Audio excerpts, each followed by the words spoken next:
வணக்கம். சமூகத்தின் இன்றைய பிரதான செய்திகளுக்காக உங்களோடு இணைந்து கொள்ளும் நான் சங்கவீனா ராஜா. விரிவான செய்திகளுக்கு செல்ல முன்னதாக முதலில் தலைப்புச் செய்திகள். தோற்கடிக்கப்பட்ட அரசியல் கட்சிகளுடன் இணைந்து செயல்பட மாட்டோம். தேசிய மக்கள் சக்தி திட்டவட்டம். நான் கூறியதை கேட்டிருந்தால் வெற்றி அமோகமாக இருக்கும். எதிர்க்கட்சிகளுக்கு ரணில் அட்வைஸ். 6 மாதங்களில் மிகப்பெரிய சரிவை சந்தித்த அனுர் அரசு சவாலான பொறுப்பை நிறைவேற்ற தயாராகும் சஜித். இது வரும் ஆரம்பம்தான், மீண்டும் களமிறங்குவோம். நாமல் ராஜபக்ஷ சபதம். மட்டக்களப்பில் இலங்கை தமிழரசு கட்சி பட்டாசு கொளுத்தி கேக் வெட்டி கொண்டாட்டம்.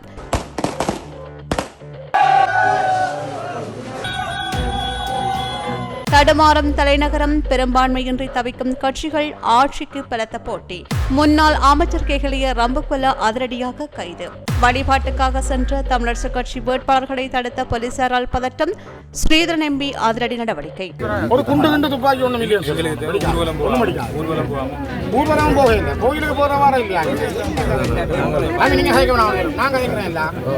நீங்க ஒரு கூடாது. 3 கோரிக்கைகளை நிறைவேற்றினால் நெடுந்தீவை ட்ரம்ப் தீவு என்று பெயரிட தயார். காணாமல் ஆக்கப்பட்டோர் உறவுகள் தீர்மானம்.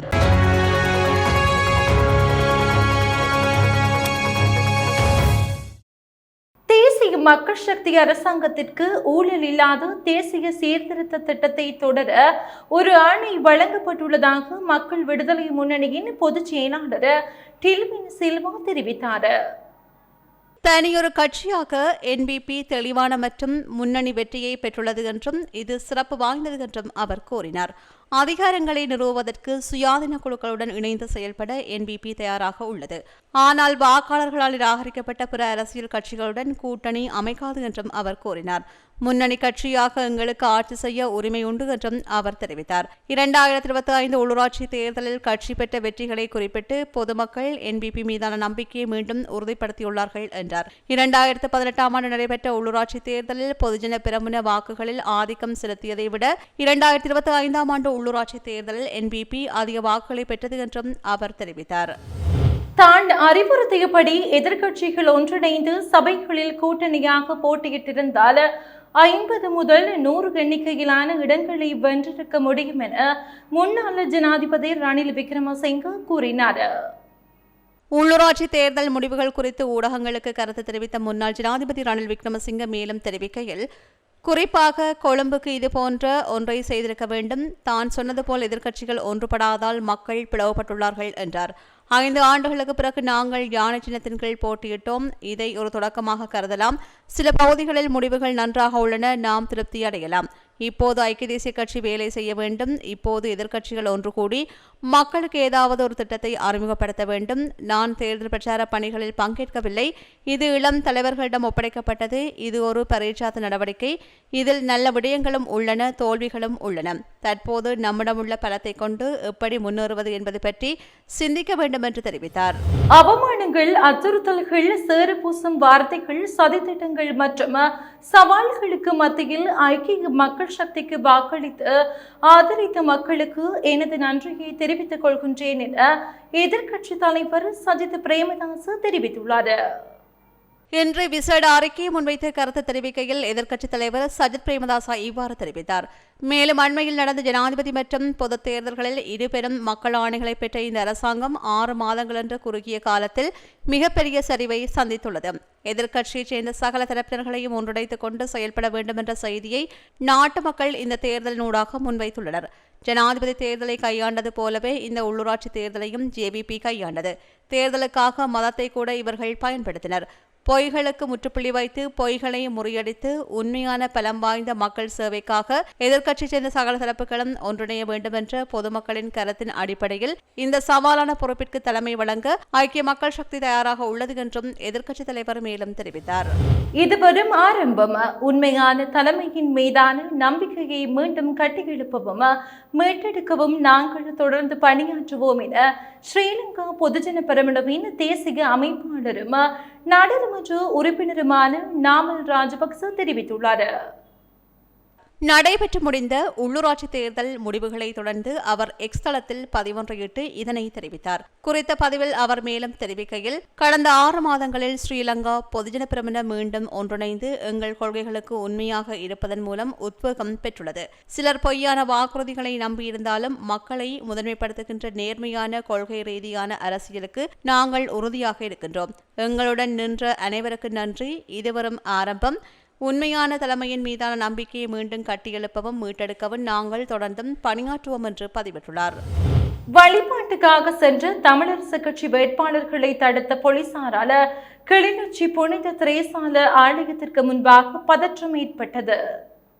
இலங்கை தமிழரசு கட்சி சார்பாக கிளிநொச்சி மாவட்டத்தில் உள்ள 3 பிரதேச சபைகளில் போட்டியிட்டு வெற்றி பெற்ற உறுப்பினர்களை வரவேற்கும் நிகழ்வு பாராளுமன்ற உறுப்பினர் சிவஞானம் ஸ்ரீதரன் தலைமையில் நடைபெற்றது. கிளிநொச்சி கந்தசுவாமி ஆலயத்தில் வழிபாடுகளை மேற்கொண்ட உறுப்பினர்கள் கிளிநொச்சி புனித திரேசால் ஆலயத்திலும் வழிபாடுகளை மேற்கொண்டனர். வழிபாடுகளுக்காக உறுப்பினர்கள் சென்றபோது போலீசார் பேரணிகளை நடத்த முடியாது என்று தெரிவித்ததில் சற்று பதட்டமான சூழல் ஏற்பட்டது. இதனையடுத்து பாராளுமன்ற உறுப்பினர் சிவஞானம் ஸ்ரீதரன் போலீசாரிடம் பேசியதில் நிலைமை சுமூகமானது. ஒரு குண்டு கண்டு துப்பாக்கி ஒண்ணும் இல்லையா? ஊர்வலம் போகல, கோயிலுக்கு போற வாரம் இல்லையா?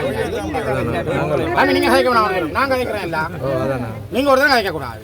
நான் தானே கதைக்கிறேன். බන්තුම අපිට අවශ්‍ය ද මේගොල්ලෝගේ ආගමික වතාවත් ඉවර නම් මේගොල්ලෝ විශ්වාසය යන්න කියන්නේ ඉච්චර වෙන්න ඕනේ. சொல்லுங்க. சமய வழிபாடு முடிஞ்சா அது தெரியும். நான் அனுப்ப போறோம். அது போவினோம். தாங்களா போவினோம். ஒரு பிரச்சனை இல்லை. பயப்பட வேண்டாம். நாங்க ஒன்றும் டிபெண்ட் பெற மாட்டோம். Okay, don't worry. இதனையடுத்து தேர்தல் வெற்றி தொடர்பாக ஊடகங்களுக்கு பாராளுமன்ற உறுப்பினர் ஸ்ரீதரன் கருத்து தெரிவிக்கையில், தமிழ் மக்கள் பாராளுமன்ற தேர்தலிலே தாங்கள் சில வேளைகளில் ஒரு மாற்று கருத்துக்களை அல்லது ஒரு பிழைகளை தவறுகளை விட்டிருந்தாலும் இந்த தேர்தலில் மிக தெளிவாக தமிழ் தேசியத்துக்கான தங்களுடைய வாக்கை அளித்திருக்கிறார்கள்.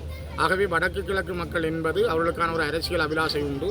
அவர்களுடைய அந்த அரசியல் அபிலாஷைகளை பூர்த்தி செய்வதற்கான தேவை உண்டு என்பதை இப்பொழுது இருக்கிற அரசாங்கம், குறிப்பாக நாட்டினுடைய ஜனாதிபதி அனுர அரசாங்கத்திற்கு ஒரு செய்தியாக சொல்லியிருக்கிறார்கள். நீங்கள் தமிழ் மக்களோடு பேசி ஒரு அரசியல் தீர்வை காணப்போகிறீர்களா, அல்லது தமிழ் மக்கள் வடக்கு கிழக்கிலே தங்களுக்கான அரசியல் உரிமையை பெறுவதற்கான ஒரு பொதுசன வாக்கெடுப்பை நீங்கள் நடத்த தயாராக இருக்கிறீர்களா என்ற செய்தியை தான் இந்த தேர்தல் அவருக்கு சொல்லியிருக்கிறது.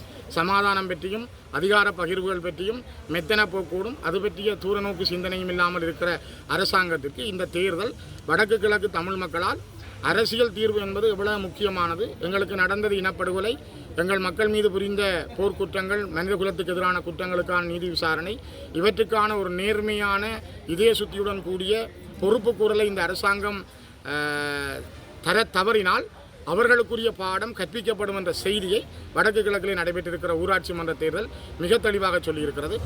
முன்னாள் அமைச்சர் கெகிலிகு ரம்புக்வெல்ல லஞ்ச ஊழல் விசாரணை ஆணைக்குழுவினால் கைது செய்யப்பட்டுள்ளார். இவ்வாறு அவர் வாக்குமூலம் அளிக்க ஆணைக்குழுவில் முன்னிலையான போது கைது செய்யப்பட்டுள்ளார். கைது செய்யப்பட்ட முன்னாள் அமைச்சர் கெகிலி ரம்புக்வெல்ல கொழும்பு பிரதான நீதவான் நீதிமன்றத்தில் முன்னிலைப்படுத்தப்பட உள்ளார். மட்டக்களப்பு மாவட்டத்தில் இலங்கை தமிழரசு கட்சி பல்வேறு உள்ளூராட்சி மன்றங்களை வெற்றி கொண்டதை அடுத்து நேற்றிரவு பட்டாசு கொளுத்தி கொண்டாடியதுடன் வெற்றி பெற்ற வேட்பாளர்களுக்கு வாழ்த்து தெரிவித்து ஊர்வலமாகவும் கொண்டு சென்றனர். நேற்று நடைபெற்ற உள்ளூராட்சி மன்ற தேர்தலில் மட்டக்களப்பு மாநகர சபை உட்பட பல்வேறு உள்ளூராட்சி மன்றங்களிலும் இலங்கை தமிழரசு கட்சி வெற்றி வாகை சூடியுள்ளது. மட்டக்களப்பு மாநகர சபையின் 20 வட்டாரங்களில் 16 வட்டாரங்களை இலங்கை தமிழரசு கட்சி கைப்பற்றிய நிலையில் வெற்றி பெற்ற வேட்பாளர்களுக்கு வாழ்த்து தெரிவிக்கும் வகையிலான மகிழ்ச்சி கொண்டாட்டங்கள் இடம்பெற்று வருகின்றன. மட்டக்களப்பு மாநகர சபையின் பல்வேறு வட்டாரங்களிலும் நேற்று மாலை வெற்றி கொண்டாட்டங்கள் நடைபெற்றதுடன் வேட்பாளர்களை மக்கள் கொண்டாடிய நிகழ்வும் நடைபெற்றது. இலங்கை தமிழரசு கட்சியின் சார்பில் போட்டியிட்டு அதிகூடிய வாக்குகளை பெற்ற இலங்கை தமிழரசு கட்சியின் வேட்பாளரும் ஊடகவியலாளருமான நிலாந்தனின் ஆதரவாளர்களினால் தமிழரசு கட்சி சின்னம் கொண்ட கேக் வெட்டப்பட்டு கொண்டாட்டம் நடத்தப்பட்டது.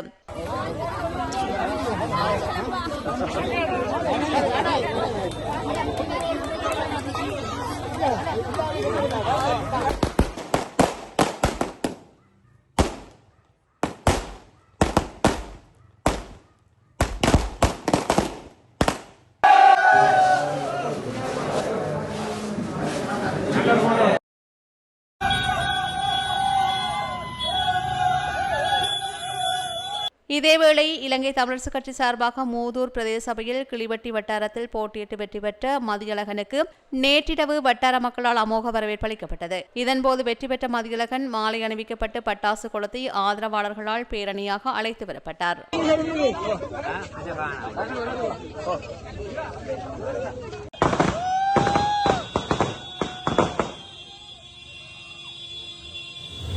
உள்ளூராட்சி மன்ற தேர்தல் உத்தியோகபூர்வ முடிவுகள் வெளியாகியுள்ள நிலையில் அனைவராலும் பெரிதும் எதிர்பார்க்கப்பட்ட கொழும்பு மாநகர சபையின் ஆட்சி அதிகாரத்தை கைப்பற்றுவதில் பலத்த போட்டி நிலவி வருகிறது.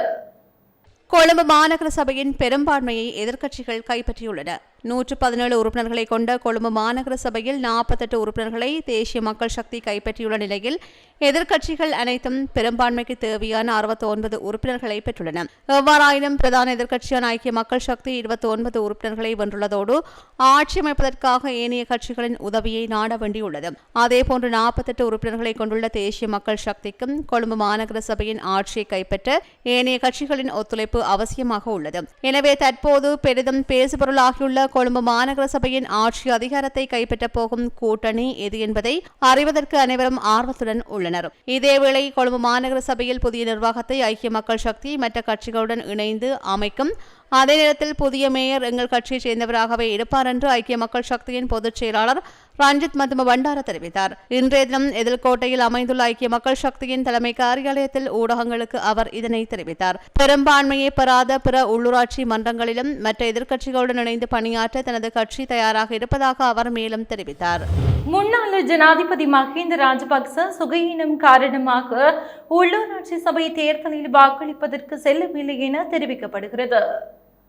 முன்னாள் ஜனாதிபதி மஹிந்த ராஜபக்ஷ நேற்றைய தினம் நடைபெற்ற உள்ளூராட்சி சபை தேர்தலில் வாக்களிக்கவில்லை என்ற தகவல்கள் பரவிய வண்ணம் இருந்தன. இந்நிலையில் முன்னாள் ஜனாதிபதி மஹிந்த ராஜபக்ஷ சுகையினம் காரணமாகவே உள்ளூராட்சி சபை தேர்தலில் வாக்களிப்பதற்கு செல்லவில்லை என்று தெரிவிக்கப்படுகிறது. மஹிந்த ராஜபக்ஷவின் மனைவி மாத்திரமே மெதமுலன டிஏ ராஜபக்ஷ மகா வித்தியாலயத்தில் தனது வாக்கினை பதிவு செய்திருந்தார்.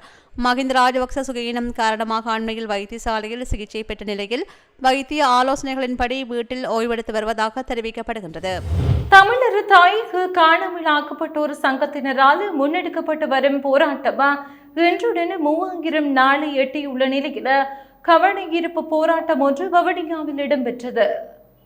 இறுதிப் போரின் போதும் அதற்கு முன்னரும் காணாமல் போன தமது உறவுகளின் உண்மை நிலையினை வலியுறுத்தி தமிழர் தாயக காணாமல் ஆக்கப்பட்டோரின் உறவுகளின் சங்கத்தினரால் வவுனியா அஞ்சல் அலுவலகத்திற்கு அருகில் சுழற்சி முறையில் உண்ணாவிரத போராட்டம் கடந்த 8 வருடங்களுக்கு முன்னர் ஆரம்பிக்கப்பட்டது. இதனையடுத்து இன்றைய தினம் அவர்களால் கவனஈர்ப்பு ஆர்ப்பாட்டம் ஒன்று முன்னெடுக்கப்பட்டது. ஆர்ப்பாட்டத்தில் ஈடுபட்டவர்கள் ஐரோப்பிய அமெரிக்க கொடிகளை ஏந்தியிருந்தனர். தங்களுக்கு சர்வதேச நீதி வேண்டும் என்பதையும் வலியுறுத்தியிருந்தனர். வவுனியா இலங்கை மே 7, 2025 இன்று வவுனியா நீதிமன்றத்துக்கு முன் தமிழ் தாய்மார்கள் மற்றும் குடும்பத்தினர் நடத்திய தொடர்ச்சியான போராட்டத்தின் 3000வது நாளை குறிக்கிறது. உள்நாட்டு போரின் போது அதற்கு பின்னரும் இலங்கை ஆயுதப்படைகளால் வலுக்கட்டாயமாக காணாமலாக்கப்பட்ட தங்கள் அன்புக்குரியவர்களுக்கு உண்மை மற்றும் நீதி கோரி 3000 நாட்களாக அரசியல் ஆதாயத்துக்காக அல்ல, மாறாக எங்கள் மகன்கள் மற்றும் மகள்களுக்கு என்ன நடந்தது என்பதை அறியும் உரிமைக்காக வெயிலிலும் புயலிலும் நாங்கள் இங்கே நின்றுள்ளோம்.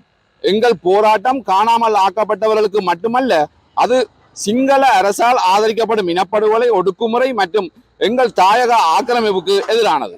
இந்த அமைதி மற்றும் அநீதியின் சங்கிலியை உடைக்க சர்வதேச சமூகம், குறிப்பாக அமெரிக்கா மற்றும் ஐரோப்பிய ஒன்றியம் மட்டுமே எங்களுக்கு உதவ முடியும் என்று நாங்கள் நம்புகிறோம். தமிழ் தாய்மார்கள் முழு நம்பிக்கையுடன் கூறுவது என்னவென்றால், ஜனாதிபதி டொனால்ட் ஜே ட்ரம்ப் ஒரே ஒரு தொலைபேசி அழைப்பை மேற்கொண்டால் அனைத்து தமிழ் அரசியல் கைதிகளையும் விடுவிக்க முடியும். காணாமல் ஆக்கப்பட்ட நமது குழந்தைகளின் தலைவிதியை அவர் வெளிக்கொணர முடியும். எல்லாவற்றுக்கும் மேலாக அவரது தலைமையின் மூலம் 7 தசாப்தங்களுக்கு மேலாக மறக்கப்பட்ட தமிழ் இறையாண்மையை மீட்டெடுக்க அவர் நமக்கு உதவ முடியும். இத்தகைய வரலாற்று நடவடிக்கையை கௌரவிக்கும் விதமாக தமிழ் தாய்மார்கள் முன்மொழிந்துள்ளனர். அவரது ஆதரவுக்கு நன்றி தெரிவிக்கும் விதமாக திருவோணமலையில் ஜனாதிபதி ட்ரம்பின் சிலையை அமைப்பது, 3 இலக்குகளும் அடையப்பட்டால் தமிழர் துன்பத்தை முடிவுக்கு கொண்டு வருவதில் அவரது பங்கை நினைவு கூறும் வகையில் ஜனாதிபதி ட்ரம்ப் மற்றும் முதல் பெண்மணி மெலனியா ட்ரம்பின் சிலைகளுடன் கூடிய நெடுந்தீவை ட்ரம் தீவு என்று மறுபெயரிட தமிழர்கள் தயாராக உள்ளனர். தமிழ் மக்களுக்கு 5000 ஆண்டுகளுக்கு மேலான நாகரிகம் உள்ளது என்பதை விளக்கி ஜனாதிபதி ட்ரம்ப் மற்றும் அமெரிக்க வெளியுறவு செயலாளர் மார்க்கோ ருபியோவுக்கும் கடிதங்களை அனுப்பியுள்ளோம். இலங்கை தீவில் உள்ள பண்டைய கல்வெட்டுகள் காலனித்துவம் மற்றும் சிங்கள குடியேற்றத்துக்கு நீண்ட காலத்துக்கு முன்பே தமிழர்கள் இந்த நிலத்தில் பூர்வீக மக்கள் என்பதை நிரூபிக்கின்றன. இது அரசியல் பற்றியது அல்ல, இது உண்மை, நீதி மற்றும் உயிர் வாழ்வு பற்றியது. உலகம் கேட்கும் நேரம் இது. நன்றி. மட்டக்களப்பு காத்தான்குடி போலீஸ் பிரிவுக்குட்பட்டு காத்தான்குடி நகரில் புதன்கிழமை அதிகாலை இருபாரிய சம்பவங்கள் இடம்பெற்றுள்ளன. இதனால் அங்கு பதற்றமான நிலைமை ஏற்பட்டது. காத்தான்குடி கடற்கரை வீதியில் உள்ள பாதணி விற்பனை நிலையம் ஒன்றினுள் ஏற்பட்ட பாரிய தீப்பரவல் காரணமாக வர்த்தக நிலையம் முற்றாக எரிந்து சாம்பலாகியுள்ளது. இதனால் பல கோடி ரூபாய் நட்டம் ஏற்பட்டுள்ளதாக தெரிவிக்கப்படுகின்றது. மட்டக்களப்பு மாநகர சபை தீயணைக்கும் படையினர் குறித்த இடத்திற்கு வந்து தீயை கட்டுப்பாட்டுக்குள் கொண்டுவர முயற்சித்த போதும் வர்த்தக நிலையம் முற்றாக எரிந்து சாம்பலாகியுள்ளது. இதேவேளை காத்தான்குடி பிரதான வீதியில் அமைந்துள்ள மீரா பாலிகா தேசிய பாடசாலை மகளிர் கல்லூரிக்குள் வீதியால் சென்று கொண்டிருந்த கனரக கல்லூரியொன்று பாதையை விட்டு விலகி பாடசாலைக்குள் நுழைந்ததில் பாடசாலைக்கு பெரும் சேதம் ஏற்பட்டுள்ளது. மட்டக்களப்பு கல்முனை பிரதான வீதியில் பயணித்துக் கொண்டிருந்த வாகனமே இவ்வாறு பாடசாலைக்குள் திடீரென நுழைந்தமை குறிப்பிடத்தக்கது. போலீஸ் அதிகாரிகள் என கூறி பல்வேறு பிரதேசங்களில் சோதனை நடவடிக்கைகளை மேற்கொண்டு பொதுமக்களிடமிருந்து பெறுமதியான பொருட்களை அபகரிக்கும் கும்பல் குறித்து எச்சரிக்கையாக இருக்குமாறு போலீசார் தெரிவித்துள்ளனர். இவ்வாறான கும்பல் தொடர்பில் தகவல் கிடைத்தால் உடனடியாக போலீசாருக்கு தகவல் வழங்குமாறு போலீசார் பொதுமக்களிடம் கேட்டுக் கொண்டுள்ளனர். போலீஸ் அதிகாரிகளின் பெயருக்கு களங்கத்தை ஏற்படுத்தும் இவ்வாறான கும்பலுக்கு எதிராக சட்ட ரீதியாக நடவடிக்கை எடுக்கப்படும் என்றும் போலீசார் தெரிவித்துள்ளனர். பொதுமக்கள் பாதுகாப்பு அமைச்சர் ஆனந்த விஜயபாலவை பாராளுமன்ற உறுப்பினர் பதவியிலிருந்து தகுதி நீக்கம் செய்ய உத்தரவிடக் கோரி தாக்கல் செய்த ரிட் மனுவை மேல்முறையீட்டு நீதிமன்றம் இன்று தள்ளுபடி செய்து உத்தரவிட்டது. மேல்முறையீட்டு நீதிமன்றத்தின் பதில் தலைவர் முகமது லபார் தாகிர் மற்றும் சரத் திசாநாயக்க ஆகியோர் அடங்கிய மேல்முறையீட்டு நீதிமன்ற நீதிபதிகள் குழாம் இந்த உத்தரவை பிறப்பித்துள்ளது. இந்த மனுவை இலங்கை பொதுஜன பிரமுனவின் நிர்வாக செயலாளர் ரேணுகா பெரேரா தாக்கல் செய்திருந்தமை குறிப்பிடத்தக்கது. இதேவேளை முன்னாள் ராஜாங்க அமைச்சர் பிரசன்ன ரணவீர மகர நீதவான் நீதிமன்றத்தில் சரணடைந்துள்ளார். போலி ஆவணங்களை தயாரித்து கிருபத்கொடை பிரதேசத்தில் உள்ள அரசகாணி ஒன்றை விற்பனை செய்த சம்பவம் தொடர்பில் பிரசன்ன ரணவீரவை கைது செய்ய திறந்த பிடியாணை பிறப்பிக்கப்பட்டிருந்தது. இந்நிலையில் பிரசன்ன ரணவீர மகர நீதவான் நீதிமன்றத்தில் சரணடைந்தமை குறிப்பிடத்தக்கது. இத்துடன் சமூகத்தின் இன்றைய பிரதான செய்திகள் நிறைவு பெறுகிறது. தொடர்ந்தும் சமூகத்தோடு இணைந்திருங்கள். நன்றி. இது போன்ற செய்திகளை தெரிந்து கொள்ள சமூகம் நியூஸ் சேனலை சப்ஸ்கிரைப் செய்து அருகில் உள்ள பெல் பட்டனை கிளிக் செய்யுங்கள். மேலும் இது போன்ற செய்திகளை உடனுக்குடன் தெரிந்து கொள்ள சமூகமீடியா.com என்ற இணையதளத்தின் வாயிலாகவும் எங்களுடன் இணைந்திருங்கள்.